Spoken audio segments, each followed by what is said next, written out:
Welcome back to Morgan's video blog, Morgan's online blog in video format. Today, I'm here to share with you notes from In the Background class in YA fiction. Now, in the real world, the social class that we come from can have far-reaching consequences, from the jobs we hold to the things that worry us to our long-lasting health. When writing class and its consequences, getting it right can be tricky to do. In the titular panel at Worldcon 2019, Marika Nijkamp, Avery Delany, Catherine Hooton, and Victoria Lee discussed the ways their class upbringing compared to their social class and the implications inherent within. So first, how the classes differ. Most of us, even those of you watching me, are not rich, but the differences between working class and middle class can be easily missed if you're not paying attention. While when the working class is seen by those who are not actually a part of it, it is typically through a political lens. Either they're seen as lazy bums looking for a handout, or the poor unfortunate who need charity, or something. From those panelists who are part of the working class, they shared with us things that they see done wrong in writing. So when you're part of the working class, social mobility is rare. You don't always know where your next meal is coming from. Your parents are more likely to need help with their bills than be able to help out with you in case of emergency. Groceries, sudden bills, job loss, ER visits, what have you. When you are working class, one bad week can be the difference between a rented home and life on the streets. When you're working class, your accents and your expected behaviors are different, and failure to adhere to what outside society declares as successful or educated sounding can cause people to discount you. Attendance at events that can help your career or your job prospects can easily be beyond your financial means. You might not have the transportation, you might not have the clothes to wear, you might not be able to afford a ticket. When you're working class, health conditions, because of either inadequate health care or not enough time to rest, or even physically demanding jobs, or all of the above, all of these can be negative, and the stress of wondering where you're going to get the money for your next meal, for your next rent. All of this causes more health concerns in those who are working class. When you're working class, transit can be a problem. You're typically either using public transit, rides from friends, or a car that isn't in the best shape, walking, taking a bike. You probably don't have a new off the lot every 5-year car or 3-year. I don't know what people do. When you're working class, you might not always have hot water or electricity, depending on what expenses have come up this month.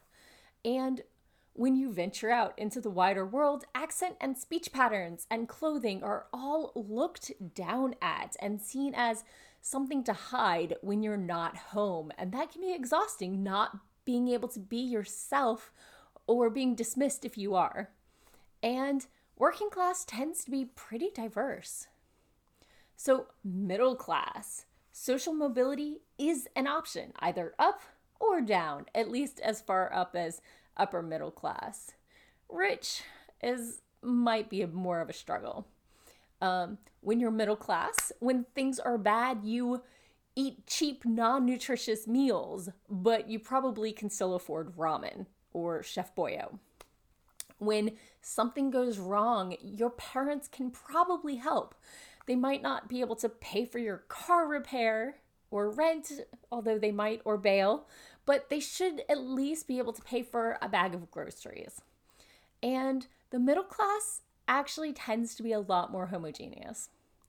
So let's bring this back to the writing world. How is class represented in YA and other fantasy or fiction? So often we'll see either the aristocracy or the temporarily poor. Almost always the main character is going to be able-bodied and cisgendered.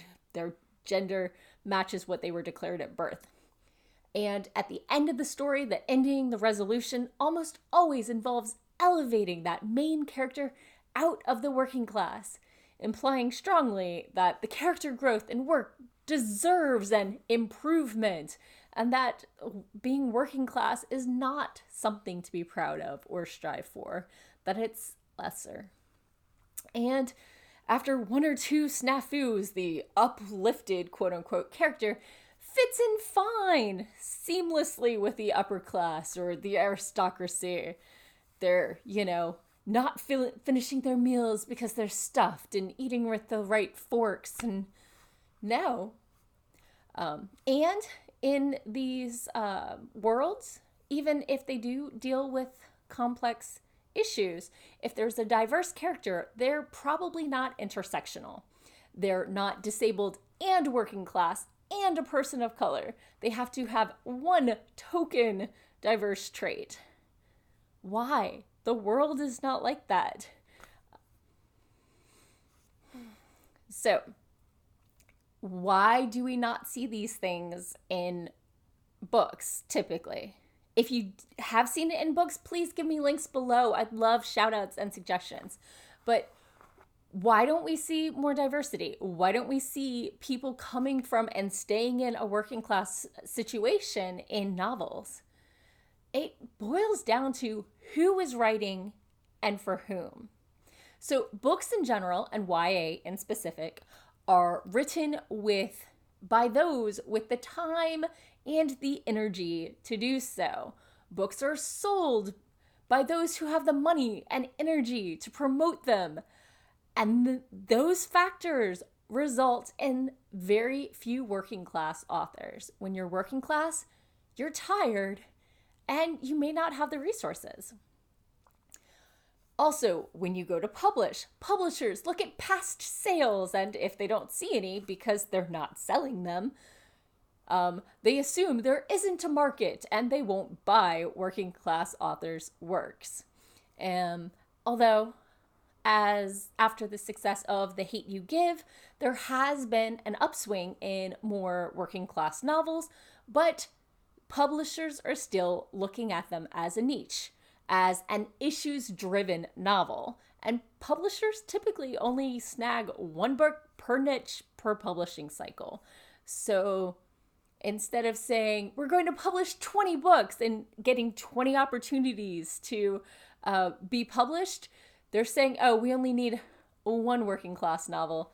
The other 19 are in other genres and niches. So they're all fighting for that one slot. And that really, really puts a burden on getting out there and finding a market and a voice. So what writers or agents and editors often see as a neutral environment in an industry run on unpaid internships and publishing companies that are a net loss labor of love isn't actually neutral. People without a social net don't even have a chance. They don't have experiences that overlap very well with most people who have been able to make it into the publishing industry.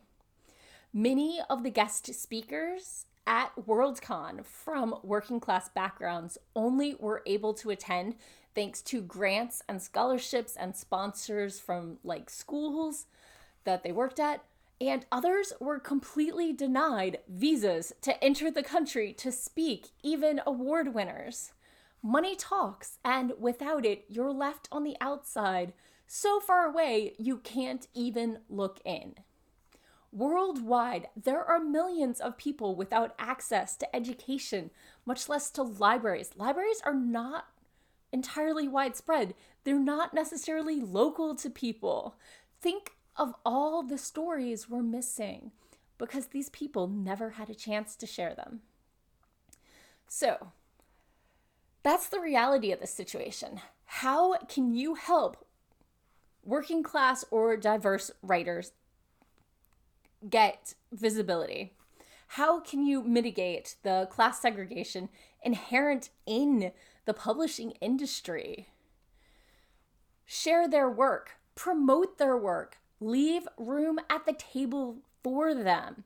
Buy their works, borrow them from the library, review them on Amazon, contribute to their Patreon, donate money to con scholarships, read more diverse works, host writing workshops that are accessible and both monetarily and transport-wise, and more paid internships, especially remote ones. London and New York are very, very expensive places to live, and they're challenging even for the most cisgendered, healthy, well-off person. It's a hard industry, and making it easier and more accessible to more people would go a long way to make it less homogenous. So, what YA stories have you read that have explored class? What did they get right and what did they get wrong? And do you have any other suggestions on how to encourage diverse writers and help promote them? Let me know in the comments below. As always, I'll be back again next week with more writing tips and writerly musings. Bye-bye.